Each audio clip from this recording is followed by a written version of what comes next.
కర్నూలు జిల్లా వెల్దుర్తి మండలం బ్రహ్మగుండంలో జరిగేటువంటి పెళ్లి పీటల మీద ఆగిపోయింది.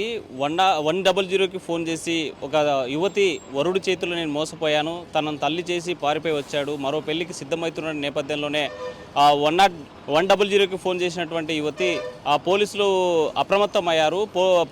పెళ్లి బ్రహ్మగుండంలో జరిగేటువంటి పెళ్లి దగ్గరికి వెళ్ళి జరిగేటువంటి పెళ్లిని ఆపారు. అయితే ఈ పెళ్లి పంచాయతీ అంతా కూడా పోలీస్ స్టేషన్ జరిగింది. ఈ ఫోన్ చేసినటువంటి యువతి ఉమ్మడి విశాఖ జిల్లా చింతపల్లికి చెందినటువంటి యువతి.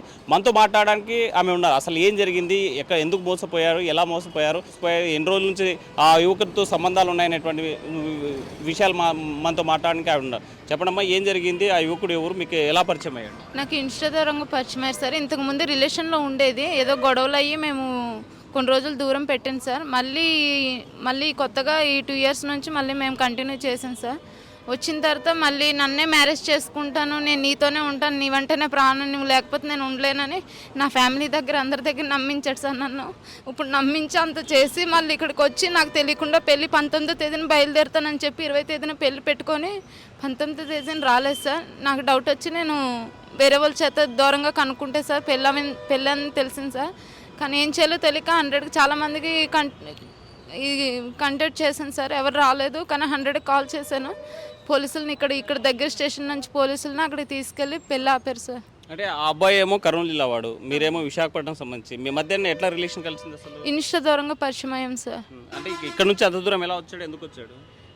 అక్కడ మ్యారేజ్ అక్కడ నర్సీపట్నం వచ్చేస్తారు. నర్సీపట్నం వచ్చి నేను మాట్లాడాను అంత, ఇలా ఫ్యామిలీ గురించి, నాకు ఫ్యామిలీ అమ్మా నాన్న లేరని అన్నీ నేను చెప్పాను సార్. అంతా చెప్పిన తర్వాత అన్నీ తెలుసుకొని కూడా నా దగ్గరికి, నేను అడ్రస్ చెప్తే నా దగ్గరికి వచ్చారు సార్. అన్నీ తెలుసు, ఆ అబ్బాయికి అన్నీ తెలుసు, అన్నీ చేసుకుంటాను. ఇప్పుడు దాకా నా దగ్గర వాయిస్ రికార్డింగ్ కూడా ఉంది సార్. నాకు నువ్వు తప్ప ఇంకెవరో వద్దని అన్నాడు. ఈరోజు మళ్ళీ నాకు తెలియకుండా ఇంతవరకు వచ్చింది సార్. అంటే ఇప్పుడు 6 ఏళ్ళ నుంచి కలిసి ఉంటున్నారు. మీ మధ్య మీ కుటుంబంలో కలిసిపోవడం కానీ తనకేమో తల్లిదండ్రులు లేరన్నారు. మీ కుటుంబంలో మీకు సంబంధించిన బంధువర్గంలో కలిసిపోయాడా? నాకు తల్లిదండ్రులు లేరు సార్. నా ఫ్యామిలీకి కానీ, నా అక్క వాళ్ళకి కానీ, రీసెంట్లో నా ఫ్యామిలీ దగ్గర కూడా పెళ్లి జరిగింది సార్. ఆ పెళ్ళికి కూడా వచ్చాడు ఆ అబ్బాయి. అన్ని ప్రూఫ్స్ అన్నీ నా దగ్గర ఉన్నాయి సార్. ఆ అబ్బాయి నాకు సంబంధమే లేదు, నువ్వెవరో తెలియదని అంటున్నారు సార్. ఇప్పుడు స్టేషన్ దగ్గర కూడా మేము కంప్లైంట్ ఇచ్చాము, అంతా అయింది. మళ్ళీ నర్సీపట్నం వెళ్ళి వైజాగ్ వెళ్ళి కంప్లైంట్ ఇవ్వమన్నారు సార్. అక్కడికి వెళ్ళి మేము సార్తో మాట్లాడాక అక్కడ ఏం జరుగుతుందో చూసి అప్పుడు మళ్ళీ కంటిన్యూ చేయాలి సార్. అంటే మీకేమో ఇన్స్టాలో పరిచయం అయ్యాడు అంటున్నారు. 6 ఏళ్ల పాటు అక్కడే ఏం చేసేవాడు? ఎక్కడ జాబ్ చేసేవారు సార్. ఇంతకుముందు ఆర్మీలోని ట్రైనింగ్కి వెళ్ళారు సార్. అప్పుడు పరిచయం. మళ్ళీ ఇప్పుడు వేరే జాబు 2 ఇయర్స్ అవుతుంది సార్ ఆ జాబ్ వచ్చి. అది పర్మనెంట్ గవర్నమెంట్ నాకైతే తెలియదు సార్. నాతో అయితే పర్మనెంట్ అనే చెప్పారు, పర్మనెంట్ గవర్నమెంట్ జాబ్ అని చెప్పారు నాతో అయితే. మరి అది ఏంటో మనకు తెలియదు సార్, దాని గురించి అయితే నాకు తెలియదు. ఎప్పుడు అడిగినా నేను డ్యూటీ పని మీద వేరే కంట్రీకి వెళ్ళి నాకు వీడియో కాల్ చేసేవాళ్ళు సార్. అందువల్ల నేను నమ్మాల్సి వచ్చింది. అంటే వేరే కంట్రీకి వెళ్ళి వీడియో కాల్ చేసేంత జాబ్ ఏం చేసేవాడు? సిప్లో చేసేవాళ్ళు సార్. సిప్లో ఆ అబ్బాయి సిప్లో చేశానని సిప్లో మొత్తం అన్నీ పెట్టేవాళ్ళు సార్. ఇప్పుడు కొన్ని ఐడి కార్డులు కూడా నాకు చూపించేస్తారు సార్. నేను అప్పటికే అడిగాను, నువ్వు ఏం చేయాలనుకుంటున్నావు నా విషయంలో అంటే, నాకు కొంచెం టైం ఇవ్వమ్మా, నేను నిన్ను పెళ్లి చేసుకుంటాను, అంతవరకు మనం ఇలా కలిసి ఉందామని అన్నారు సార్. ఇప్పుడేమో మళ్ళీ తారుమారు చేసి నాకు సంబంధమే లేదు, ఆ అమ్మాయికి నాకు అసలు సంబంధమే లేదని అంటున్నారు సార్. అంటే మీరు 6 ఏళ్ళ నుంచి రిలేషన్లో ఉంటున్నారు. మీ బంధువర్గంలో ఎవరు ఎందుకు పెళ్లి చేసుకోలేదు, మీరు ఎప్పుడు ప్రశ్నించలేదా? ప్రశ్నించారు సార్. అంటే నేను అడిగాను కూడా ఆ అబ్బాయిని, చేసుకుందామని చెప్పారు. అదంతా నేను ఇప్పుడు చెప్పలేను సార్, వాయిస్ రికార్డింగ్లోనే ఉంటాయి, మీకు అవి ఇస్తాను సార్. అందులో మీరు అది నేను మ్యారేజ్ చేసుకుందాం అనేసరికి ఏదో ఒకటి చెప్పి తప్పించుకునేవాడు సార్. అంటే నేను స్పష్టంగా అడుగుతున్నది ఏంటంటే, మీ బంధువర్గంలో ఇప్పుడు మీ అక్కలు కానీ, లేకపోతే మీ బావ వాళ్ళు కానీ, మీ సంబంధించిన రిలేషన్స్ కానీ, మీరిద్దరు కలిసి ఉంటున్నారు, ఇది తప్పు అని వాళ్ళు ఎప్పుడు చెప్పలేదు? ప్రశ్నించారు సార్. ఆ అబ్బాయికి కూడా అడిగారు, ఆ అబ్బాయి కూడా ఒప్పుకున్నాడు, మేము చేసుకుంటాము, కొంచెం ఆ అమ్మాయికి ఇల్లంతా సెటిల్మెంట్ చేసిన తర్వాత నేను పెళ్లి చేసుకుంటానని చెప్పాడు సార్. అంటే ప్రధాన మీరు చెప్పండి, ఇంకో సైడు ఎప్పుడైనా తను ఇక్కడ వాళ్ళ అమ్మ దగ్గర, వాళ్ళ నాన్న దగ్గర ఈ ఊరికి రావాలంటే ఎలా, ఎప్పుడైనా చెప్పి వచ్చేవాడా లేకపోతే చెప్పుకుంటూ వచ్చేవాడా? నేను మా అమ్మాళ్ళ ఇంటికి వెళ్తానని చెప్పేవాడు, కానీ చెప్పేసి మళ్ళీ బొంబాయి వెళ్ళేవారు సార్. బొంబాయి వెళ్ళి అక్కడ ఒక వారం అలా ఉండి అక్కడ వీడియో కాల్ చేసి మళ్ళీ ఇంటికి వెళ్తున్నాను. బొంబాయి ఎందుకు వెళ్ళావంటే నా హెడ్ ఆఫీస్కి వెళ్ళానని చెప్తుండేవాడు సార్. అంతే సార్, అంతకు మించి ఆ విషయం అయితే నాకు తెలిసింది అదే సార్. అంటే బొంబాయి వెళ్ళినట్టు మీకు వీడియో కాల్ లొకేషన్ కనిపించేదా? లొకేషన్ పెట్టేవాళ్ళు, వీడియో కాల్ నాకు చదువుకోవడం రాదు సార్. నేను 3వ తరగతి చదివాను.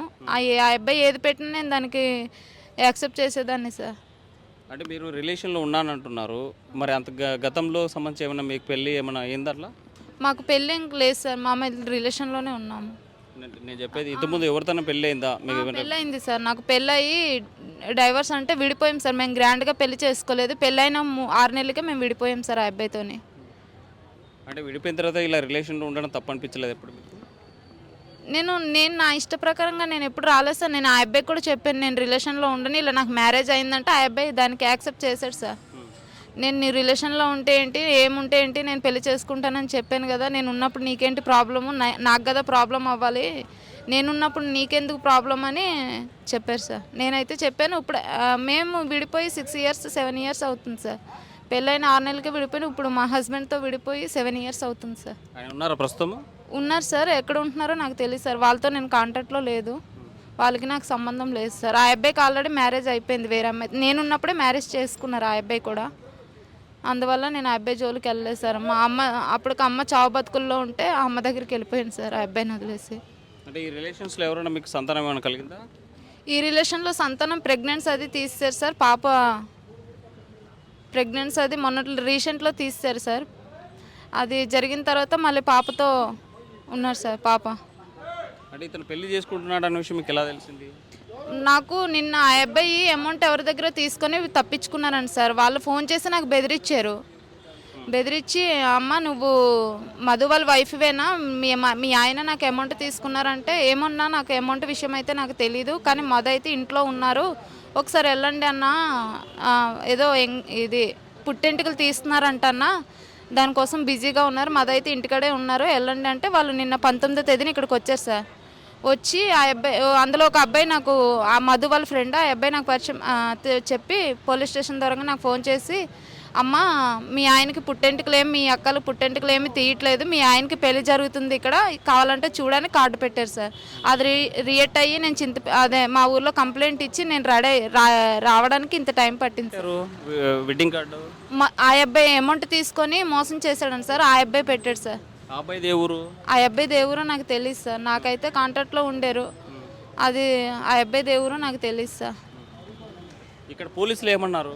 ఇక్కడ పోలీసులు ఏమన్నారంటే, అమ్మ మీరు పెళ్లి చేసుకున్నట్టు ప్రూఫ్ ఏమీ లేదు కదా మా కాడ, మీరు ఇంటికి వెళ్ళి అక్కడ కంప్లైంట్ ఇచ్చి ఆ అబ్బాయిని పిలిపించి మరి మాట్లాడతారో లేకపోతే ఏం చేస్తారో తెలీదు, అక్కడ సార్తో మీరు ఫోన్ చేసి ఇక్కడ మాట్లాడిచ్చండి, దాన్ని బట్టి మేము రియాక్ట్ అవుతామని అని అంటున్నారు. మీరు ఇక్కడ కర్నూలుకి వచ్చిన తర్వాత ఇక్కడ ఏం జరిగింది అసలు? బ్రహ్మగుండంలో కావచ్చు, పోలీస్ స్టేషన్ దగ్గర కావచ్చు, ఏం జరగలేదు సార్, అంత సైలెంట్గా మాట్లాడారు సార్. అదే ఇంకేం జరగలేదు, గొడవ గట్ట అలాంటిది ఏం జరగలేదు సార్, నార్మల్గానే మాట్లాడారు.